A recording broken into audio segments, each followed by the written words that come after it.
Welcome back to the Road to 56 mod for Hearts of Iron 4. Fellow Armchair Generals, this is Gamer1745 here with my continuing playthrough of, yes, Hearts of Iron 4. And we're playing as Germany. We have another national focus to see about doing. Okay, so we've got to the Reinhardt program, Volksgemeinschaft, two-sided Wunderwaffe.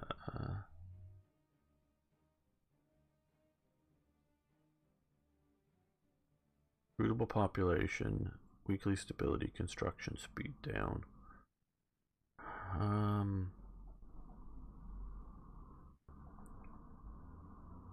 Political power gain.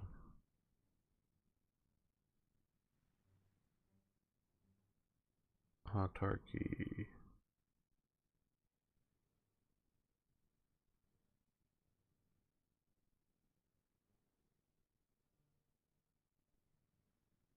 I think that's the way to go.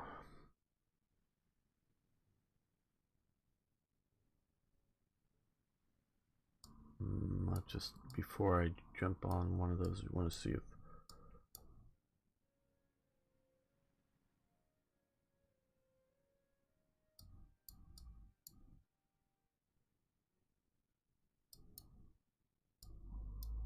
I want to invade Russia winner.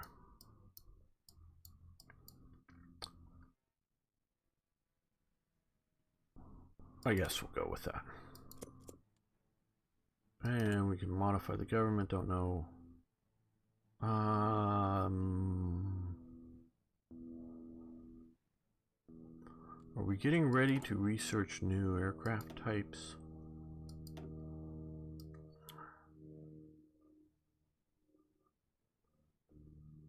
Well, we have that. We could CV. Okay, I see that they've separated out the carrier.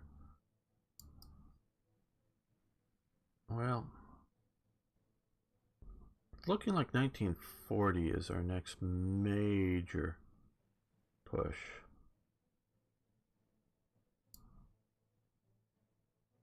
Very good to hear, IKB. You're all set up. Yeah, well, we already have the 87. We don't need the we don't need a carrier dive bomber because I don't plan on building carriers. So we're going to ignore the whole carrier path. We have the Stuka here. We will get the G here eventually, but that's in 1940. We're not going to do carrier fighters. We're just going to skip that. I'm just looking for timing because we don't need an aircraft designer here until we're starting to research aircraft. Well, not really doing much there either. Just trying to be tactically good.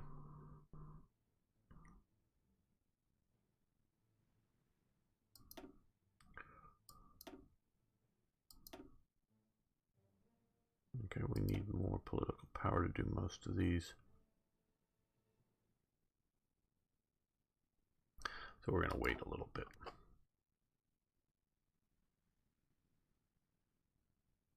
Yeah, we will, but I think we're going to wait on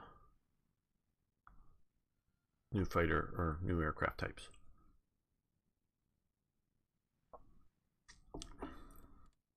I'm having enough problems producing support equipment and light tanks as it is.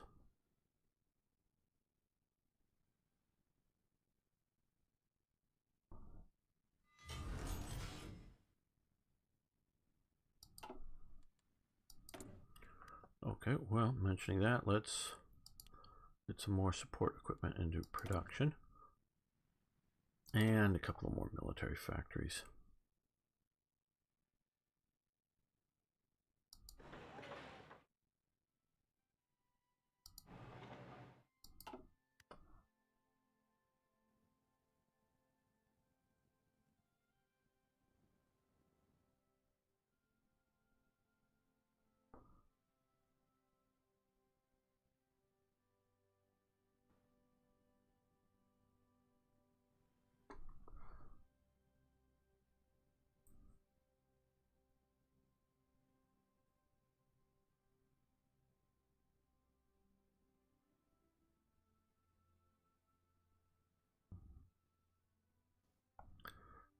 And we're increasing our naval experience. Well, let's send out, let's select these. Let's give them a commander, Carl Donitz, and send them out to exercise as well. So we'll build up some more Navy experience.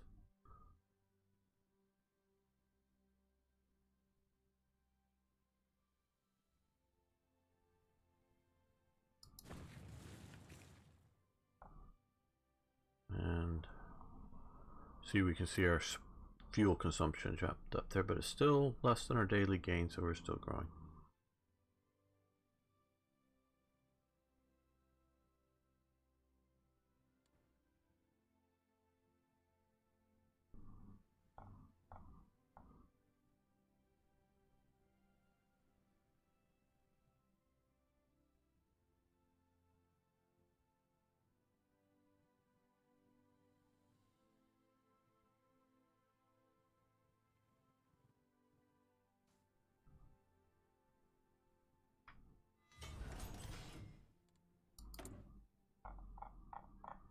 Now,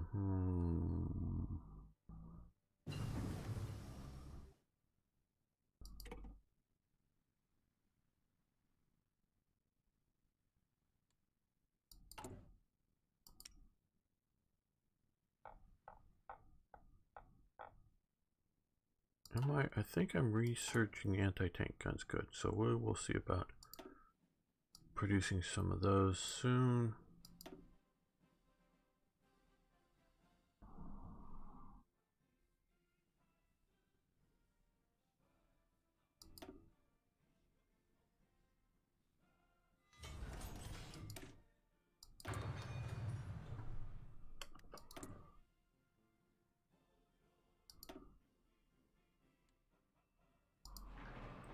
Build a fuel silo over there, and another factory there.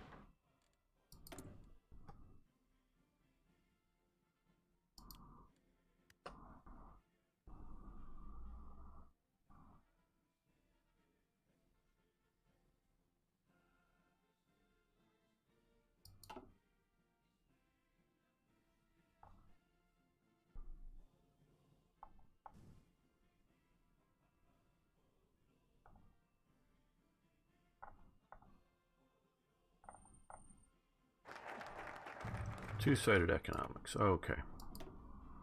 Now,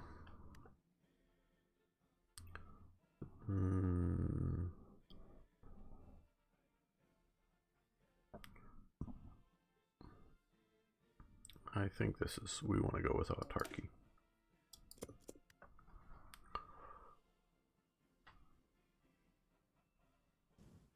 Keep pushing with that.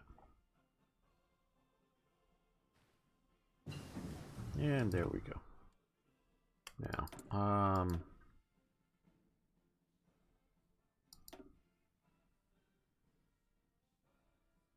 we want to increase fuel gain per oil and fuel gain from refineries, so we'll do that. And now that we have that 80 infantry,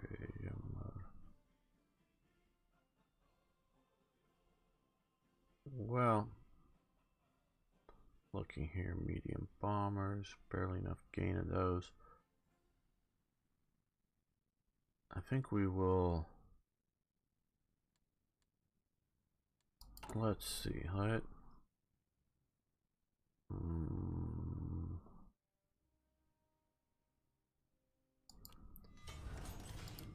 cut those two down and start some anti-tank gun production.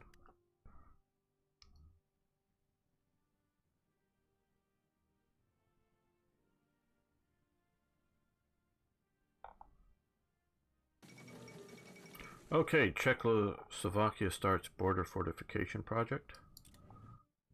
Good. Well, for them.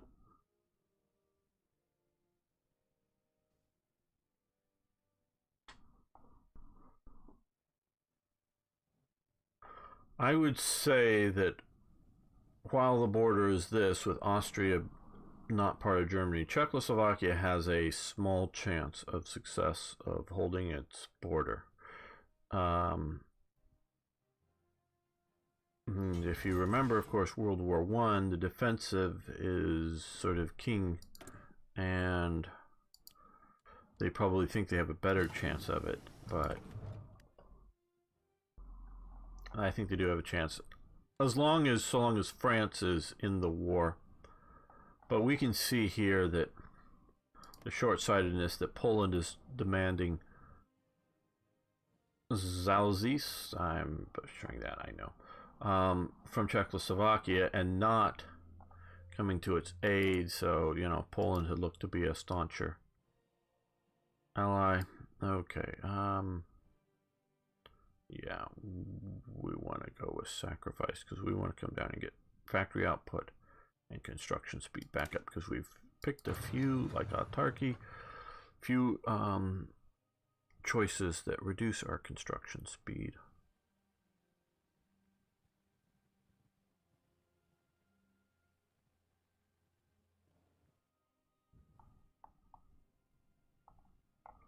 There was a lot of short-sighted decisions that allowed Germany to do what it did.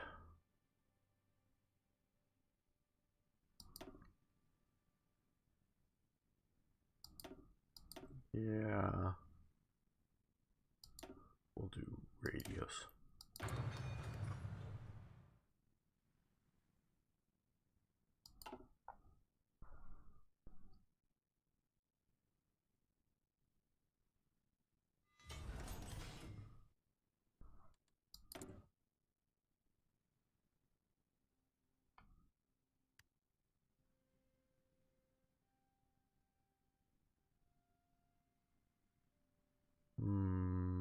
Steel mill. How are we doing for steel? Okay, we have a lot of extra steel right now.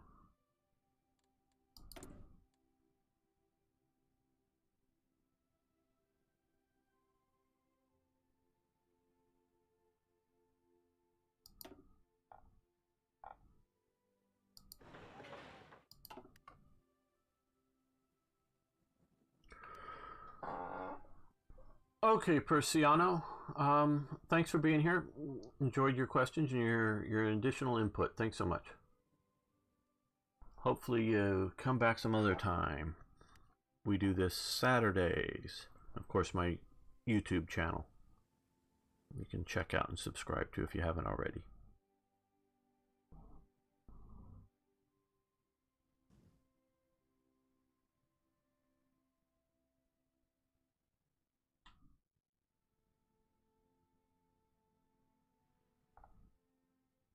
All right, let's...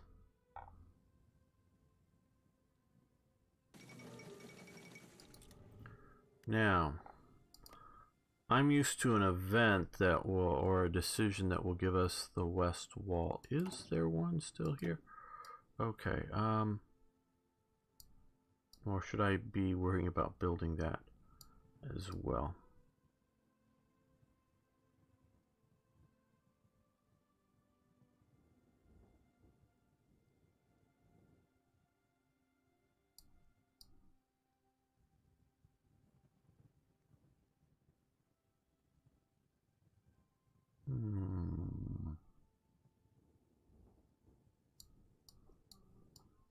Second Vienna Awards. French, Czechoslovakia build the Panzer Army. Okay, okay, here's West Wall land forts, French border. Okay, so we have that. Prepare to invade France. Okay. Infrastructure, air base.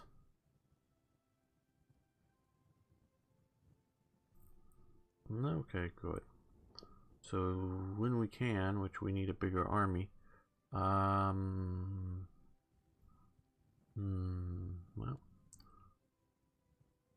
since we're already in 37, let's deploy these units.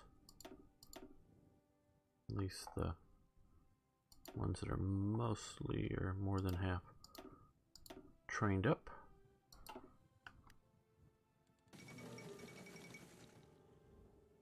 U.S. passes the Neutrality Act.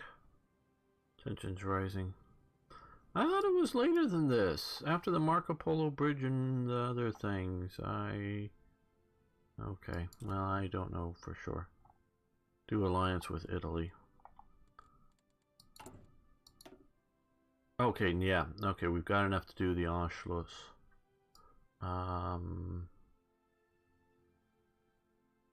Where is the... okay, over here, alliance with Italy. Okay, well, we're not going to invade Italy, so that is likely to happen once we go down, get something here. Once it's freed up.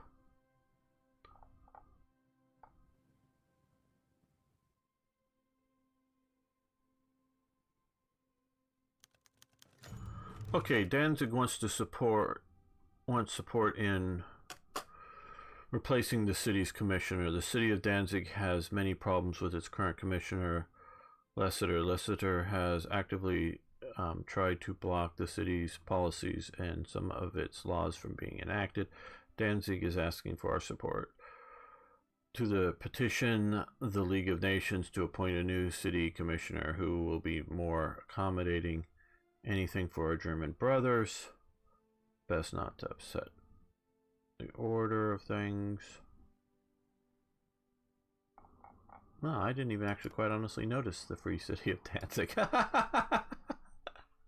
Didn't even notice it. Okay. Which of course, I did know it was there, but I didn't notice it on the map. Tells you how important it is. Let's see. Political power gain, stability.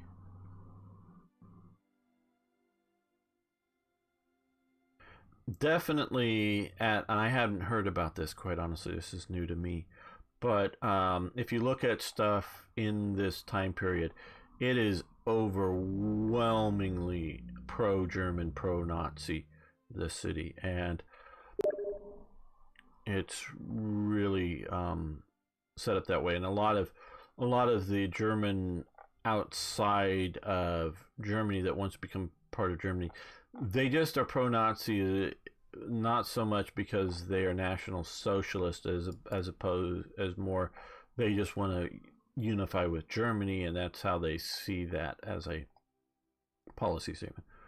Only half trained, yeah, they know how to salute. Sure, another question, fine. And the question really was never over Danzig and who controlled it. Germany could get that in a moment's notice. It was over the Danzig corridor that Germany was demanding. We're going to do this. This sounds like a good idea. World tension increased maybe a little bit, but we can handle that.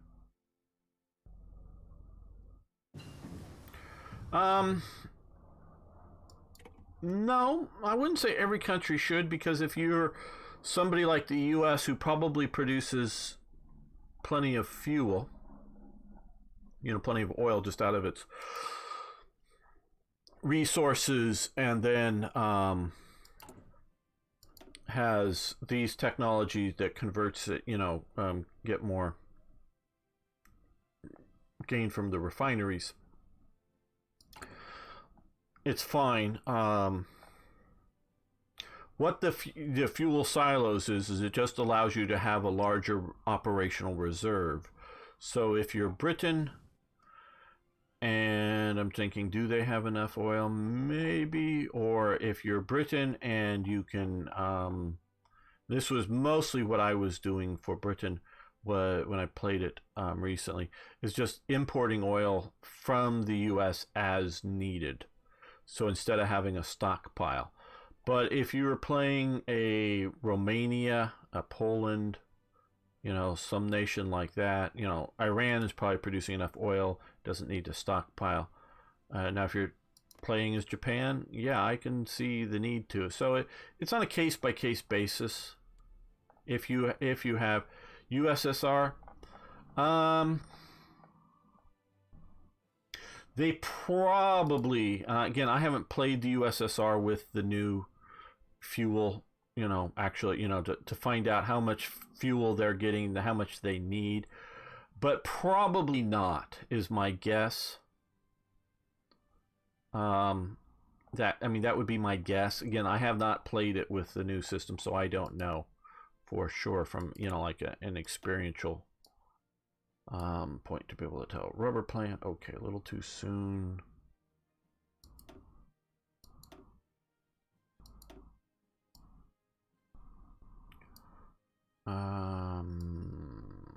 Well, if we do this, mutually exclusive area generation maze. Okay, well that won't really help us until the fighting starts, though. This will help us sooner.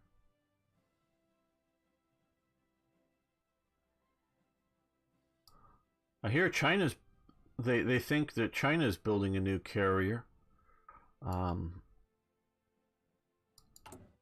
Based on some satellite photos, which of course affects what India does and India's plans and things.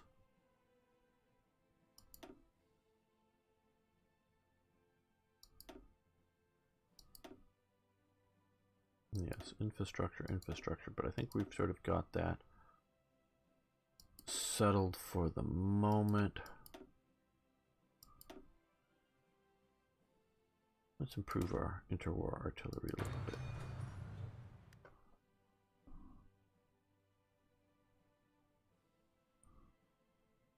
Yeah, they're relatively short-range ballistic missiles, to my understanding of what North Korea has launched.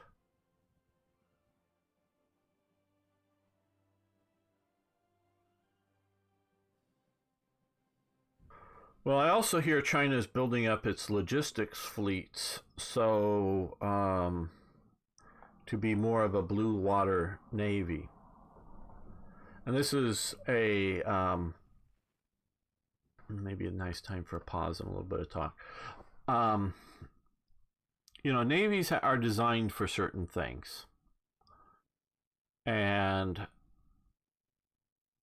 you can look at Italy's navy is designed to operate in the Mediterranean, and so you don't need support vessels to operate in the Caribbean. You don't need food and refueling. Not that they don't have refueling vessels, but it's so much easier to get back to port, and they normally, even the lighter forces, have enough fuel for a reasonable amount of, running around the Mediterranean before coming back to port. So you can design that. But if you're the United States and you're looking at coastal defense type navies, the American Civil War and before, even the American Civil War, it was still largely a coastal defense force, though they were pushing down the Confederacy's coast. You can do, warships, and they can sail around or steam around as, steam's coming in, and get back to port with reasonable efficiencies.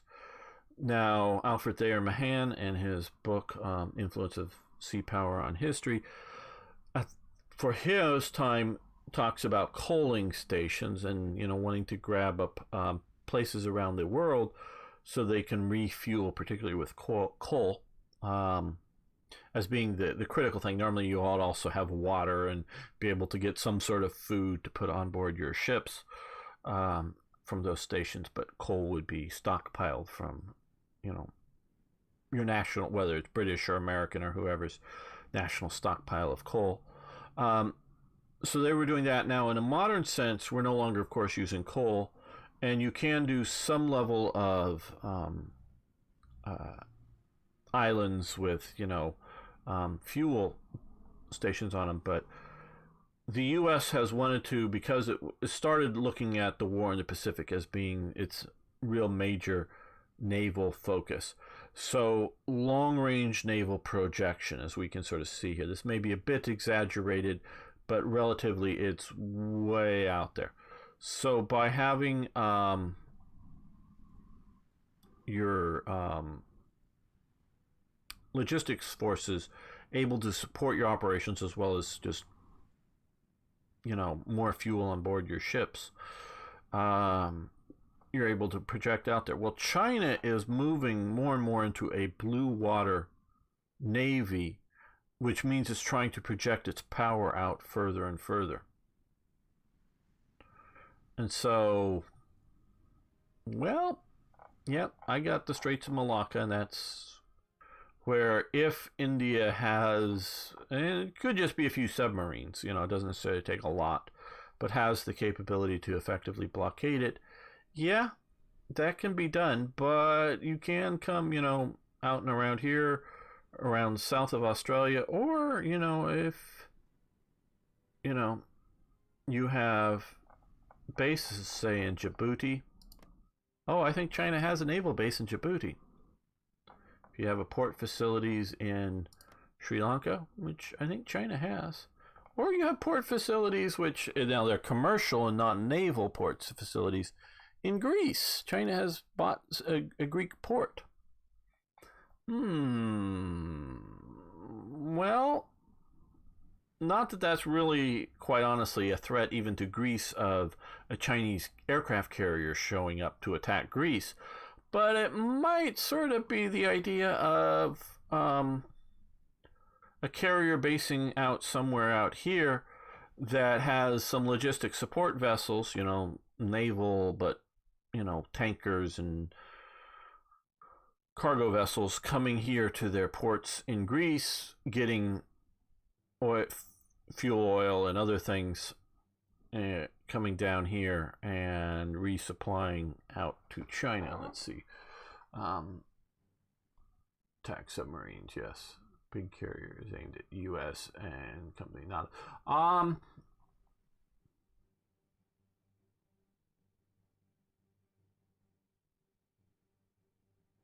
Suggest they aren't able to sustain such long-range deployment. Guam is closer to... Yeah, absolutely, you're right about that.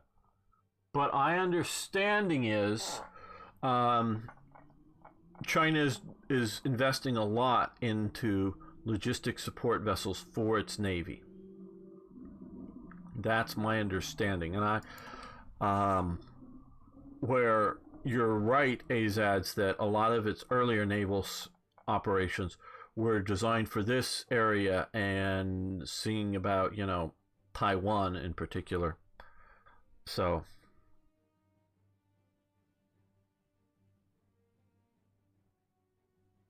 with U.S. forces outside that Chinese port, Sunda Straits involves Indonesia. Yeah. Oh, yeah. Oh, certainly. But now, of course, the key is, when do you move the carrier? And how often do you move the carrier? The U.S. is currently at least sending one carrier right now, again, sort of to face down Iran. And it's coming from, I think it was in the Mediterranean before. So it was in the, vague general region, but they're reinforcing right now our position off of Iran and moving it closer. So, how do I put this? China has been very much trying to influence the New Zealand and Australian governments, including actually getting often ethnic Chinese people, though, are, Manchurian candidates, maybe for real, in these governments, like they were claiming Trump was for Russia. But that's, if any rational person looks now at any of the evidence, Trump is not a Russian agent. Trump says nice things about everybody, and then has his, Pompeo and other people go around do the dirty work. Because when Trump has just put on a 25% import tariff with a bunch of Chinese products in the tweets this weekend or whatever, in the last few days, Trump's been saying, I still love President Xi and we get along so great with President Xi, but this thing is just so bad. Until we get it solved, we're putting these things on. So he'll say nice things about, Kim. He'll say nice things about Putin, but that doesn't mean he means any of that stuff, or, he's their puppet. But China has been trying to influence very much down in New Zealand and Australia, and they're starting to push back with new laws and similar things against Chinese influence in their countries. Because you were mentioning observing them. And if you look at something like Obama's administration, not Trump's, we could easily see, and I really don't think Putin would have pushed into Crimea or started the border war up here with Ukraine had Trump been president. I think it was because Obama was seen, whether he was weaker or not, obviously he didn't really react to any of this stuff, so I would say he's weaker. But he was seen as to be weaker, so he allowed allowed Putin to push into here, and also allowed Putin to push into Georgia more. So if you have an Obama-like president or a Rand Paul type president of an isolationist, yeah, I hear you about U.S. Exercises, but under the right president, the U.S. might not do anything. Right now, if there is an outbreak of conflict between India and China, yeah, Trump's going to be, doing something about it. I don't know what he's going to be doing, but he's going to be doing something about it. Trust me. But India can't prepare or can't expect that as being it can't factor into its decision making, because we see how much the U.S. has betrayed Ukraine. We had a defense agreement with the Ukraine that if they gave up their nuclear weapons, we would defend their territorial integrity from particularly with Russia. And that went away. Let's take a quick look at Austria. Okay, Austria diplomatically. Details. Okay, they're expanding the Erzberg iron mines, so let's take a look. Okay, they're doing this.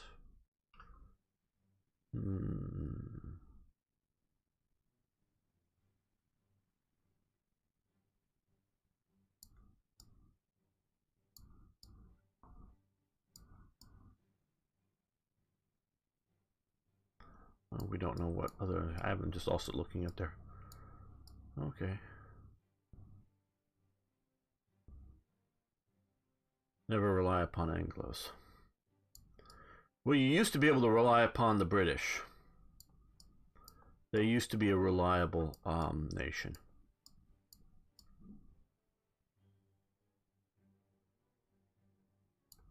I think the Suez Crisis may be where they start to fall down.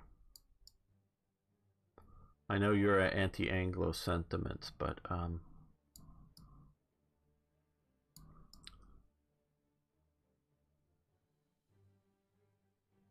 those partly come from the reliability of the English, I would say.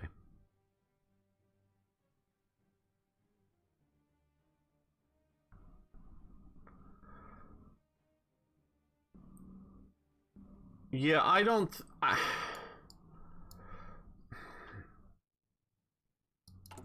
Okay, and how far are they along on? Okay, well, because I'd sort of like them to expand it. I think we're going to look at another focus maybe before and get it a little later. Let's let Austria complete that maybe.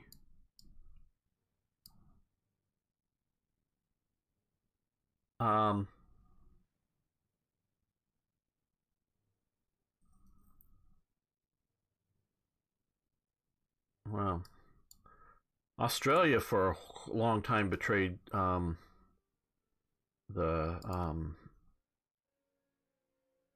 these guys,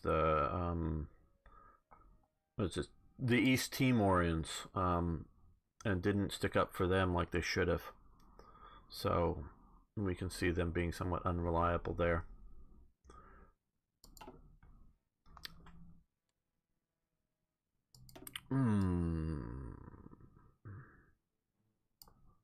Give government synthetic resources.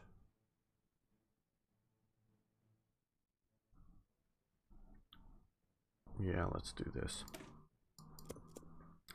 Now, China wants to be a superpower equal to or greater than the US. And I think the ideas within China is not to paint, as if we're using yellow as the color here, paint the world yellow in a conquest sense. They want to unite China in a Nazi sense, the racial group of China. That's why they don't want to acknowledge Taiwan as not being China, where they will acknowledge some of these other islands as being Japan. So it is a racial viewpoint. Oh, not useful. Yeah. Well, yeah, absolutely. You should always rely upon yourselves for national security.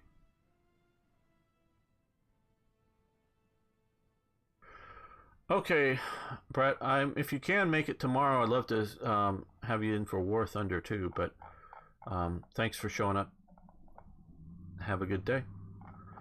So China, I don't know that they so much like want to get Singapore or whatnot. All Chinese everywhere, but they are sort of pushing some of that, including even in South Africa with the Chinese community down there.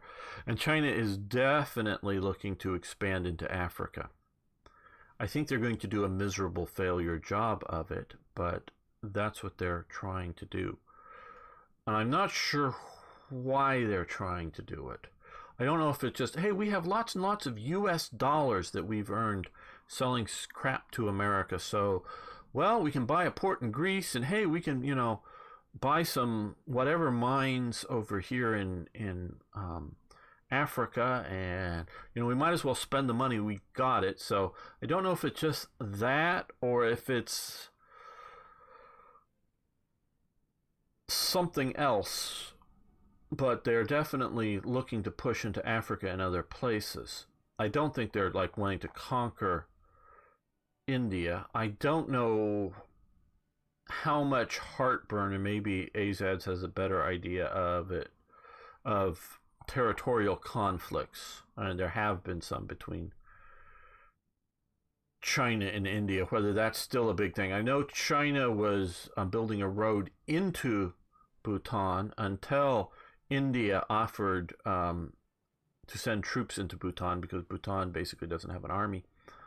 And so that put a stop to building of the road up to Bhutan, and Bhutan was very, very concerned about it, and wants that road gone very much. So it does not want to trade at all with Chinese owned Tibet, and it wants for its own security to have the road not exist, so it is not an invasion path. And so was that going, and they were starting to penetrate into Bhutan's territory without, at least what Bhutan thinks of its territory. I don't know if that China thinks of it, whose territory. So China was trying to get more influence in there, whether that was influence or wanting to take it. So I don't know how strong those feelings are. The U.S. has to be the defender of liberty, the old European powers. Well, yeah, IKB, but the U.S. is unreliable because we have, and I mean, democracies in some elements are unreliable because of, shifts in moods.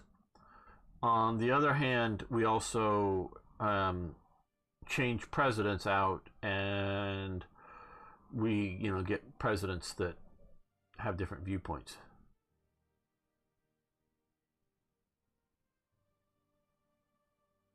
Regaining lost territory, not to be shut out of the open ocean. No, I from some of the stuff I've watched, Chinese race superiority beliefs is becoming stronger in China, as along with their buildup of nationalism within China is becoming a major thing, and I think it's racially based, because yeah, we see them trying to grab up these, the Spratly Islands and other little things that are uninhabited as being a strategic sense. But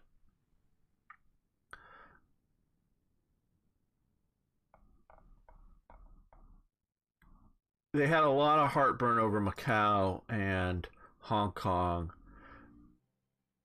And in my opinion, any rational economics person would look at it and think that they both would have been better off for China to remain Portuguese and remain British as a way of trading more efficiently with everything. I think they wanted them back for nationalistic, racialistic reasons. Um, Racism is very strong in China. I think higher than it is in Japan.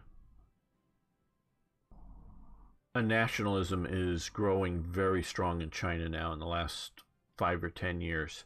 And I think it is intermixed with racism. And so I think that ties into Taiwan. I really do. And I could be wrong. I'm not an expert on China. But from some of the stuff I'm getting, I think it is. Maybe it's just pure opportunism, but I see them also looking at other places in a similar sort of way. Okay, well, we're building those. Let's build some more of the military factories. Get those going.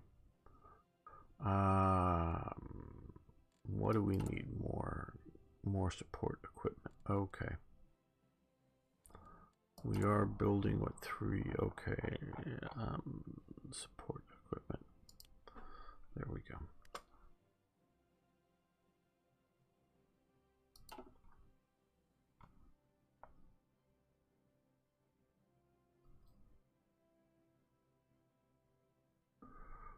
Because I quite honestly see China in some ways more of a national socialist state than a communist state now. They have a mixed economy. Chinese Soviet Republic and Myanmar have signed a white peace. I didn't even know they were at war. Okay. Wherever that is. Because they're not, some people might call them fascism. They're fascistic, but they're not fascism. They have a lot of state-owned businesses, major ones, including the PLA, the People's Liberation Army, owns lots and lots of businesses, major ones. Norinco, I think, is still owned by, or whatever it's called these days, still owned by the PLA. So that is sort of like Reichswehr Hermann Goering. But they also have huge, or the great majority of their economy is privately owned. But it is not centrally directed like we see in a fascist economy of Italy. It is much more, state capitalism, if you will, or something, however you want to call that. So it is competitivistically capitalistic, which is much more like what we saw. Amelia Earhart made it this time, which is much more what we see in National Socialist Germany. Is a more state, to some degree, more state capitalism than fascism in its economic policies. Though not National Socialist Germany was more socialistic in social welfare programs, where China basically has no social welfare programs that I know of. And I remember talking to a girlfriend of my cousin's who he met in college and was dating her while she was living here, and she was Chinese. And oh no, Tibet. She assured me Tibet.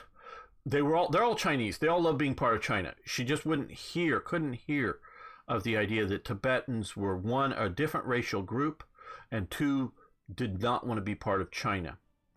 And this was 20 plus years ago. So she's long since gone back to China and whatnot, at least as far as I know. But oh yeah, no, it's from various things. And she, I don't know, but I don't know her well. But they have these views, and so yeah. China still thinks it's the Middle Kingdom, absolutely, that they're not special before they have to be taught that they are. Well, we already sort of taught them that they weren't that special, or Britain mostly did in the Opium Wars. I don't think that the world could take another war on that scale. They won't go to war with the rest of the rabble. Well, that very well may be true, Azads. I don't know. But they think of themselves as the Middle Kingdom. It is coming in racial terms. I mean, they really look down on black Africans, very much so.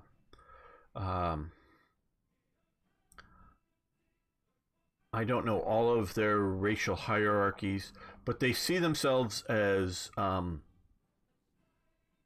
step above the sort of dwarf and Japanese had been, though I think with modern diets they're getting taller, but had been on average shorter than the Chinese. So that they saw themselves as superior to the Japanese, and I presume other things. I just sort of know that because of studying Japanese, medieval era history and whatnot. So for you, check again to see what they're researching. Right. Okay.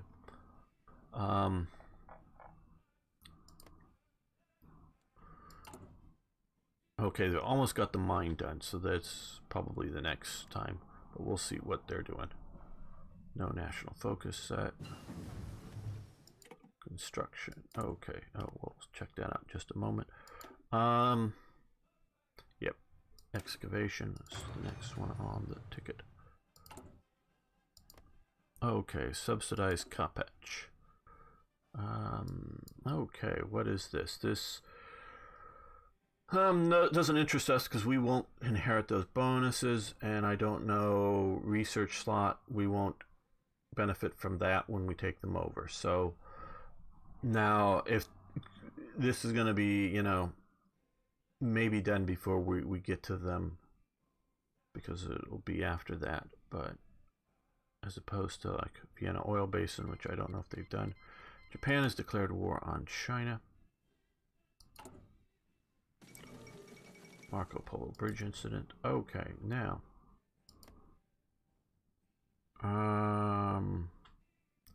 Send an attaché. Can we send an attaché to both sides? Well, let's save this. And I think this is a good point to end the episode here. I want to thank you all for watching. Thanks for liking the videos. If you haven't already, please subscribe to the channel. See you next time for more Hearts of Iron. Okay, oil field. They have something, yeah, with an oil field. Yeah,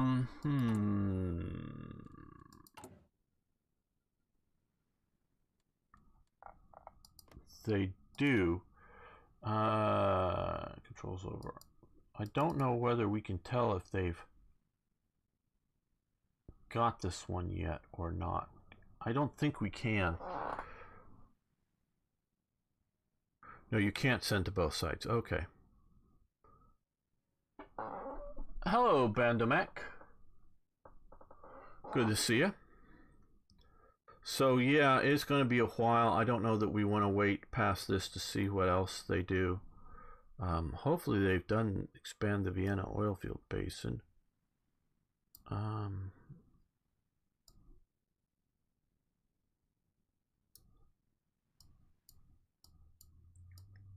But yeah, we're looking at, I think, taking them down. Click on the map. But I don't know what good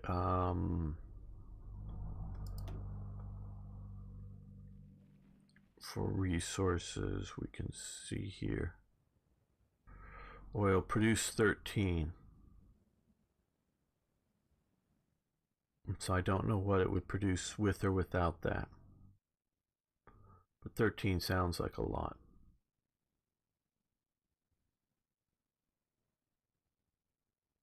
Okay, code breaking. Right, which we really haven't got to code breaking really yet. It's 38 technology, so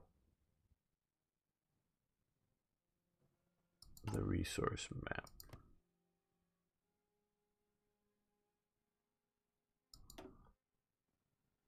Okay, 12. That is in the Vienna area. I don't know what it starts off with before, but they have 12 now.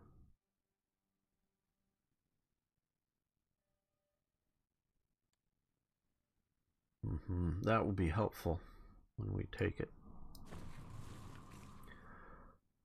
But so I really, I don't think China's going to try to conquer the world. I don't think that's their goal or their objective. I think they're no longer looking at the world like Japan and Hitler and Stalin and whatnot, that they have to conquer it. I think they're looking at it in sort of the U.S.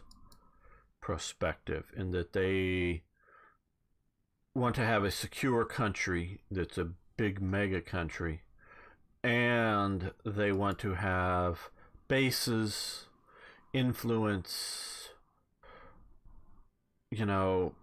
economic reach into places, be very powerful within the world. That's how I view China. And so maybe that's as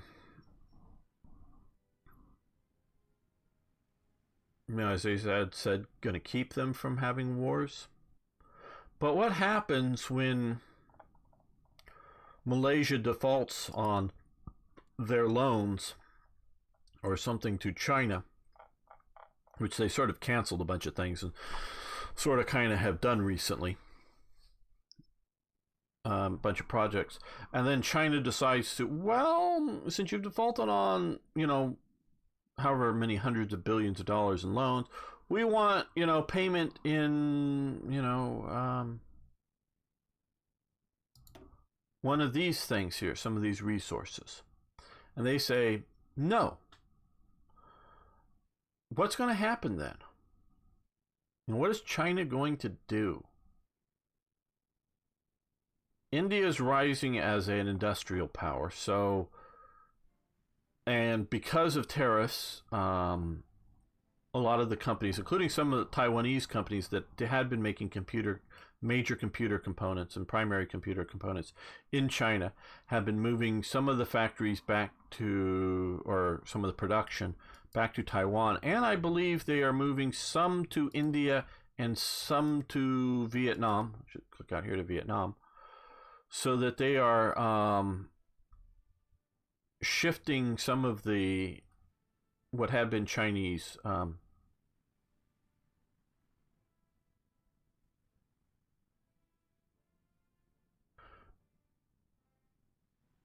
well,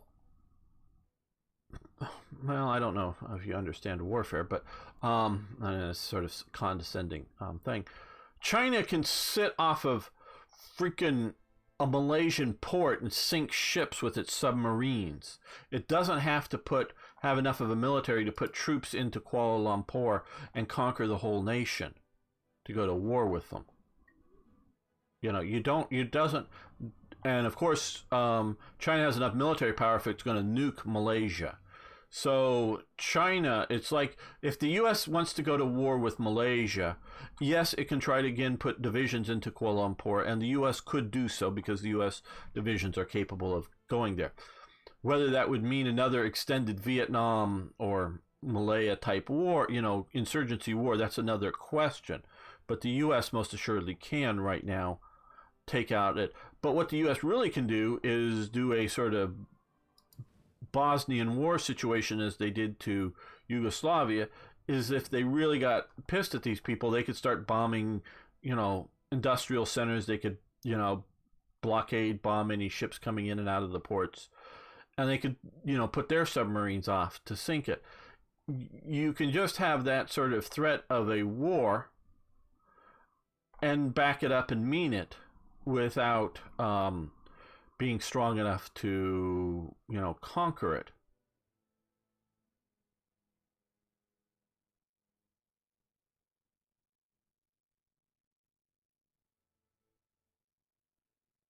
Well, no, you nuke one debtor to then say, well, look, whoever else, whether it's Indonesia, Africa, or Sri Lanka, or wherever, we could maybe nuke you too. Goes back to the loan shark uh, theory in the American mafia loan shark thing.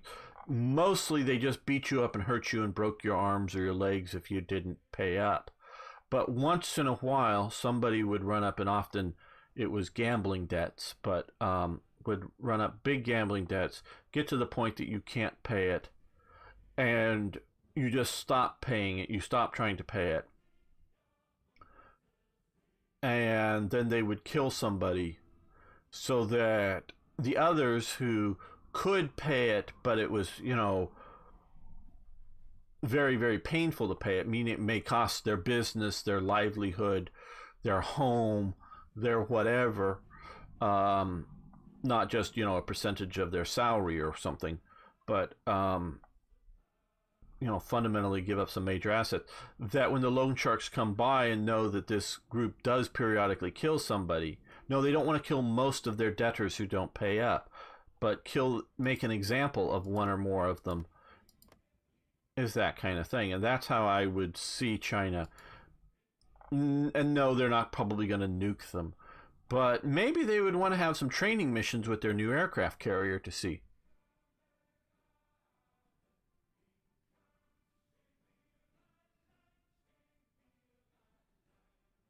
Yeah,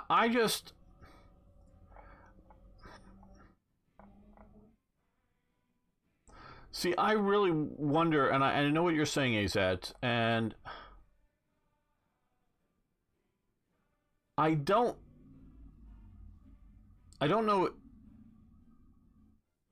India's, I mean, not India, China's long-term um, goals are, and why they're investing in Africa.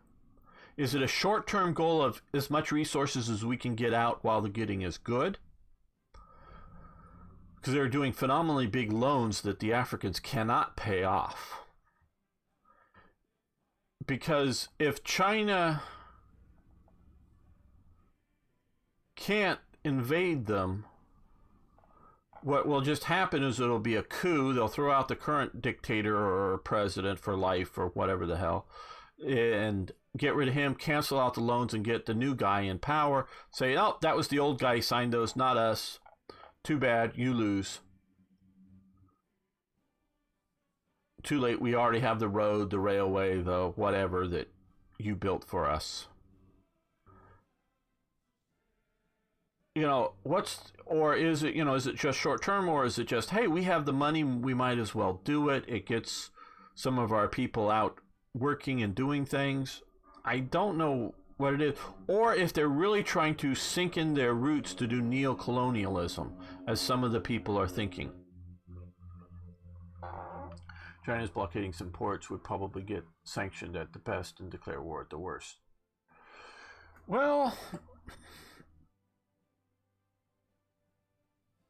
China is trying to be too big and important to sanction. At least that's my reading of it. China is trying to be the too big to fail.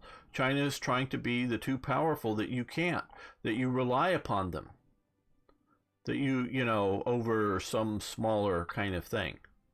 I don't think that they want, Tanzania to become, Southwest China, be, incorporated in. I don't even think they want it to be some official colony like, the British Empire or the German Empire. But I do think they want to have significant influence. So that's how I'm reading it. And because they have the, base in Djibouti right across from the US base. They want to have basing rights. We'll see if they do any internal air basing. Because for a while, in the Congo, there was a NATO air base after the Congo was independent. That lasted, a few years that was specifically set up as a NATO airbase in the Congo, but that was eventually pulled out. I think by the 1960s it was done, but it was sort of done in the early days of independence. So if China is trying to get air basing type rights deep into Africa, that will tell us a lot. Well, of course, it's a relatively stable country that has a relatively decent basing position, geographically, and it's at a very strategic point. Because you have Eritrea, which has a somewhat of a nut job dictatorship, of my understanding, and may even still be at a low-grade war with Ethiopia. You have Somaliland, who's claiming independence, but no one's really recognizing it outside, from Somalia. You have the Yemen civil war going on, in which the Houthis are, attacking in here, and Saudi Arabia is attacking. So you really don't want to try to get a base out of, which may be a better base out of, the port down here, in Aden, yeah. So that may be a better thing there. And so and Saudi Arabia isn't going to let you head into a port too close to Mecca to deal with that. So sort of Djibouti is about the only really decent place here, unless you're going all the way out to Oman. Socotra is just too limited of a place.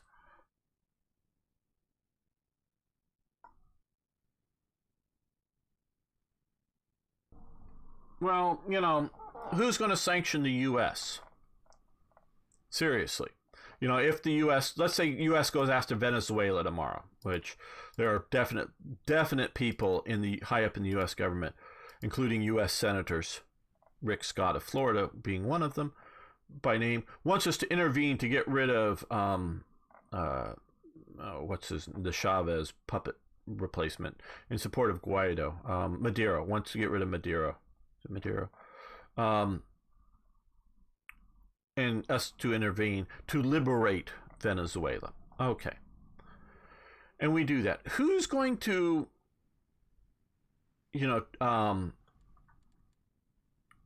put on a, embargo the U.S.? Who's Cuba? Okay, Cuba probably would. Is Russia going to do that? Is China going to do that? Is Britain, is Canada, who may like the communist state of Venezuela, under, what's his Fruit Loop up there? Who's really going to, I think the Bolivia may still support, because they're sort of a leftist group.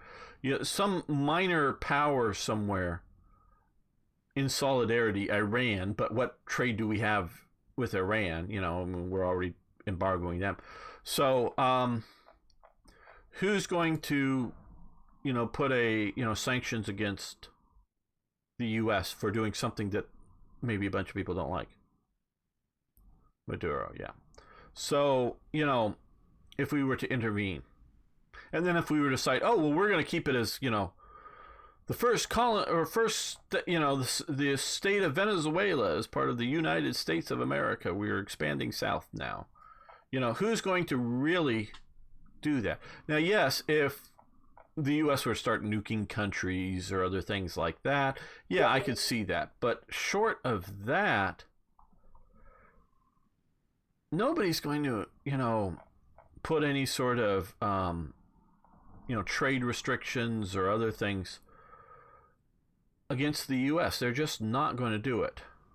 I just can't see, any major nation doing it. China will not block trade with the U.S. unless we are in a direct conflict with China. Meaning if right now, let's just say Vietnam were to break off into another civil war, between North and South or East and West or whatever, and the U.S. was supporting one side and China was supporting the other. China will not stop its trading with the U.S. over that. They may be sending troops in as advisors, and we may be sending troops in as advisors. Now, the U.S. might block trade with China, but China ain't going to block trade with us. We're just too big of their market for that to happen. At least that's how I see it. Now, maybe it's my hubris as an American, but that's, and I don't know if any of you thinks that I'm realistically wrong on it, but that's how I see it. Now, of course, the U.S. can become hubristic and get involved in too many conflicts in too many places and get overextended and have them start to collapse and have them start to fail and have, say, because we're now pushing on new sanction regimes against Iran, which for a while we had been giving waivers to places like China. But if China keeps trading for oil with Iran, at least under my understanding, pretty soon they're going to be hit with embargo trading restrictions with the U.S. of various sorts, financial restrictions. So maybe the world's going to decide that it needs Iranian oil more than it needs whatever the U.S. penalties are going to be. But, you know, we saw the Cold War with a lot of that stuff that nations went along. Well, guys, I think it's time for us to end this. It's been fun. Yep, sanctions are a double-edged sword. You're absolutely right. The question is would anything that China does collapse the American political system? Might get a president to lose an election. You know, if Trump puts on enough sanctions against China and China puts tariffs or stops trading with the U.S., that might cause President Trump to lose an election. But it isn't going to collapse the U.S. economy, or it isn't going to collapse the U.S. political system. But the reverse might collapse the Chinese political system. It might. No railway. No, we're not doing that. IKB and I talked yesterday. I still got a couple of things. I just released one yesterday, and I have two more still to release. So probably next weekend we will do more Railway Empire.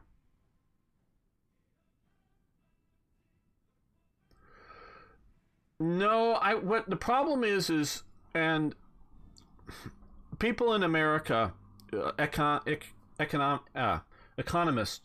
Sorry, I'm not speaking very well today for some reason. Believe in free trade, and I do too. But it needs to be reciprocal free trade, not just U.S. imports whatever it wants that people are willing to sell it. It needs to have free trade going back the other way.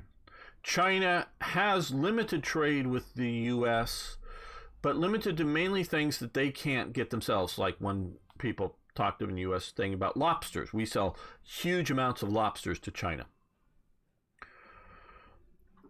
Maybe more than domestic consumption of lobsters. So, Trump is smart. Hello, Imosturix. Sorry, I'm probably butchering your name badly. He's smart. He's smart. Now, it doesn't mean I agree with everything. And he says dumb things because some of the stuff he's just, riffing off a cuff, off the top of his head during some speech. So it comes out stupidly and maybe a policy that he wouldn't even, have thought about and talked to people, he wouldn't follow up on. But he says stupid things. But he is a smart guy. Trust me, he is a smart guy with a mouth that runs a lot. But so you need reciprocal free trade, not one-way free trade. And not just, China can't get lobster because there's not enough lobsters in whatever regions of China that has access to it, so they get American lobsters. We need to have trade into China, and we need to have intellectual property rights, piracy, protected in China. And so we can't let this go on forever. And so, hey, thanks for following. So the idea that the U.S. won't collapse, because we used to have complete lack of trade with China and the Warsaw Pact. Basically, there were a few deals here and there, but it was mostly a two world system You have the Western world, the Eastern world, and then the third world, which was mixed, who they were trading with, and sometimes with both people, but both sides of that thing. But so we could go back to that, and we did just fine under that. And boy, that would help out India. If we were trading, we were getting our,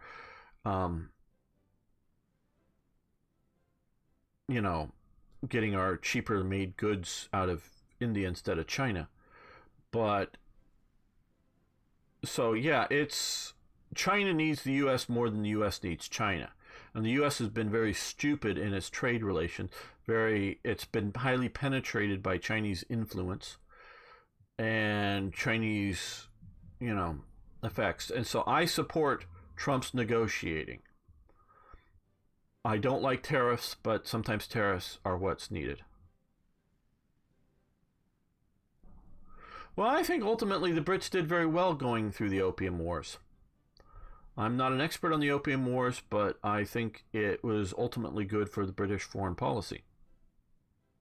Might not be good for China, might not be good for other places, but I think it was ultimately good for Britain. I wouldn't have given Hong Kong back.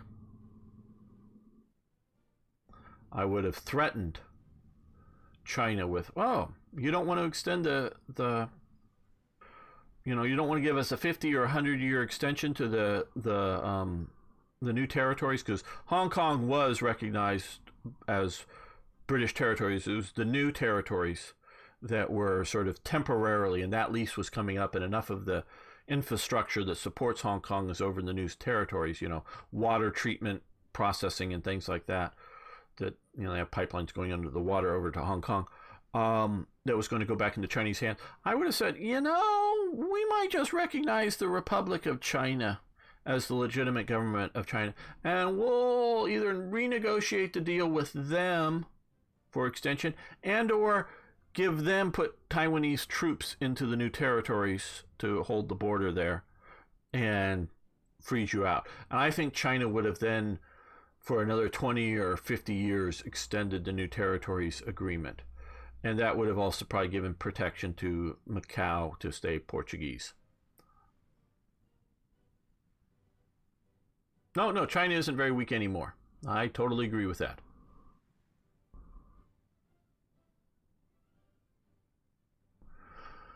Yeah, I think that was as much of a bluff as anything else. I hear you, Azads, about the PLA, but I would have brought Taiwan into the mix, or the threat of Taiwan into the mix, and turned the new territories over to them or whatnot. Okay, but I'm going to end it here. I greatly enjoyed hanging out with all of you. We're going to be playing War Thunder tomorrow live on YouTube, so if you guys want to show up, and we may also chat as well then, and at approximately the 7 a.m. Pacific daylight time, or whatever now, standard daylight, 7 a.m. You can figure out where you are, so you guys can come over, and I hope if you want to play, if you just want to watch and hang out, that's cool too. I appreciate viewers for the channel. So